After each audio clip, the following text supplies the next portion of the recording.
آج ہم آپ کو قرآن کا ایک ایسا قصہ سنانے جا رہے ہیں جو صرف دکھ کی کہانی نہیں بلکہ صبر، پاک دلی اور تمیز کا زندہ پیغام ہے۔ یہ قصہ ہے حضرت یوسف کا، جو قرآن کی سورہ یوسف میں اللہ نے خود بیان فرمایا ہے۔ حضرت یوسف اپنے والد حضرت یعقوب کے بے حد پیارے بیٹے تھے۔ اللہ نے ان کو خوبصورتی کے ساتھ ساتھ پاک دل اور سچے اخلاق بھی عطا فرمائے تھے، لیکن ان کے بھائیوں کے دل میں جلن پیدا ہو گئی۔ اس جلن نے ان کو اتنا اندھا کر دیا کہ ایک دن انہوں نے یوسف کو جنگل میں لے جا کر گہرے کنویں میں ڈال دیا، ایک معصوم بچہ اکیلا اندھیرے کنویں میں۔ لیکن حضرت یوسف نے شکوہ نہیں کیا، بس اللہ پر بھروسہ رکھا۔ حضرت یوسف علیہ السلام کو جب ان کے بھائی کنویں میں ڈال کر چلے گئے تو تھوڑی دیر بعد اس راستے سے ایک قافلہ گزرا۔ قافلہ سفر پر تھا۔ انہوں نے اپنے پانی لانے والے کو بھیجا۔ اس نے کنویں میں ڈول ڈالا۔ جیسے ہی ڈول نیچے گیا، حضرت یوسف اس ڈول کے سہارے سے باہر آ گئے۔ پانی لانے والا خوشی سے پکار اٹھا، یہ تو ایک لڑکا ہے۔ قافلے والوں نے یوسف علیہ السلام کو ایک قیمتی چیز سمجھ کر چھپا لیا اور آگے چل کر مصر میں بیچ دیا۔ حضرت یوسف کی غلام کے طور پر قیمت بہت کم لگائی گئی، لیکن اللہ کی نظر میں وہ بہت قیمتی تھے۔ جس شخص نے انہیں خریدا وہ مصر کے ایک بڑے افسر تھے جنہیں عزیز مصر کہا جاتا ہے۔ اللہ نے یوسف علیہ السلام کو صرف خوبصورتی ہی نہیں بلکہ حکمت، صبر اور علم بھی عطا کیا۔ پھر ایک امتحان آیا، بہت سخت، جس میں گناہ کا دروازہ کھل گیا۔ مسئلہ یہ تھا، مصر کے عزیز کی بیوی نے حضرت یوسف علیہ السلام کو غلط ارادے سے بلایا۔ حضرت یوسف نے سختی سے انکار کیا اور اللہ کی پناہ مانگی۔ جب بات کھلنے لگی تو اپنی عزت بچانے کے لیے اس عورت نے حضرت یوسف پر جھوٹا الزام لگا دیا اور کہا یہ مجھے بہکا رہا تھا۔ حضرت یوسف چپ رہے۔ انہوں نے اپنی صفائی میں کوئی شور نہیں مچایا۔ اللہ نے وہیں سچ دکھانے کے لیے ایک نشانی بنا دی۔ قمیض پیچھے سے پھٹی ہوئی تھی۔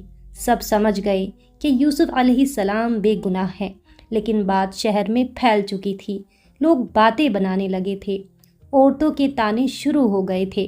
عزت بچانے کے لیے یہ طے ہوا کہ یوسف علیہ السلام کو کچھ وقت کے لیے قید میں رکھا جائے۔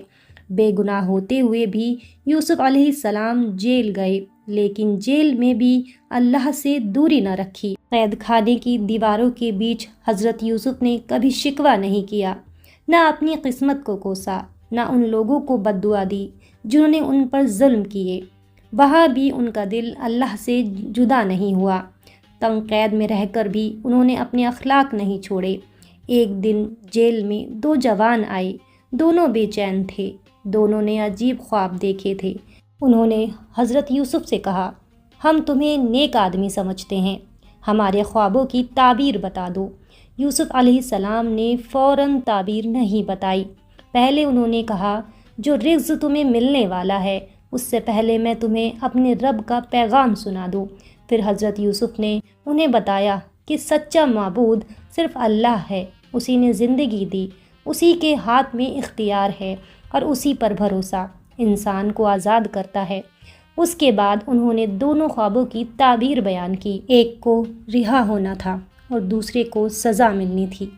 جیسا کہا گیا بالکل ویسا ہی ہوا۔ جو رہا ہوا اس سے حضرت یوسف نے کہا، اپنے بادشاہ کے سامنے میرا ذکر کرنا، مگر جب آزادی ملی وہ اللہ کے نبی کو بھول گیا اور یوسف علیہ السلام بے قصور ہونے کے باوجود کئی سالوں تک قید خانے میں رہے۔ لیکن اللہ کی تقدیر کبھی دیر نہیں کرتی۔ جب اللہ کسی کو بلند کرتا ہے تو انتظار بھی اس بلندی کا حصہ ہوتا ہے۔ پھر ایک دن مصر کے بادشاہ نے ایک پریشان کر دینے والا خواب دیکھا۔ کوئی تعبیر نہ بتا سکا۔ تب اس آدمی کو یاد آیا جو کبھی قید خانے میں تھا۔ اس نے بادشاہ سے کہا، میں اس خواب کی تعبیر بتا سکتا ہوں، مجھے اجازت دیں کہ میں قید خانے جا کر پوچھ آؤں۔ بادشاہ نے اجازت دے دی۔ وہ آدمی قید خانے آیا اور حضرت یوسف کو بادشاہ کا خواب سنایا۔ حضرت یوسف نے کہا، مصر میں پہلے 7 سال بہت زیادہ اناج ہوگا، پھر 7 سال تک سخت تنگی کا دور آئے گا، اس لیے اناج بچا کر رکھنا چاہیے۔ یہ بات جب بادشاہ تک پہنچی تو بادشاہ حیران رہ گیا۔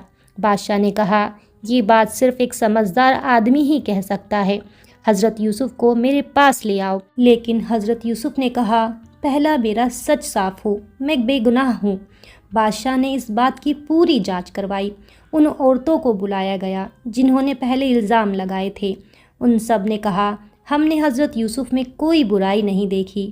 پھر جس عورت نے الزام لگایا تھا اس نے بھی سچ مان لیا اور کہا، حضرت یوسف بے گناہ ہیں۔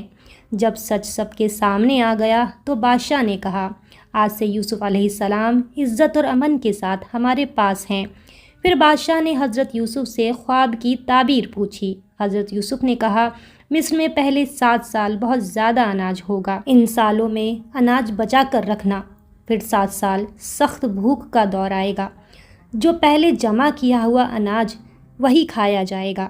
اس کے بعد پھر 1 سال ایسا آئے گا جس میں لوگوں کو راحت ملے گی۔ بادشاہ حضرت یوسف کی سمجھ اور حکمت سے متاثر ہو گئے اور یوں حضرت یوسف کو قید خانے سے باعزت باہر نکال کر مصر کے خزانوں کا ذمہ دار بنا دیا گیا، اور حضرت یوسف کی سچائی اور سمجھ سب پر ظاہر ہو گئی۔ یہ کہانی صرف حضرت یوسف کی نہیں بلکہ ہر اس انسان کے لیے ہے جو بے گناہ ہو کر بھی صبر کرتا ہے۔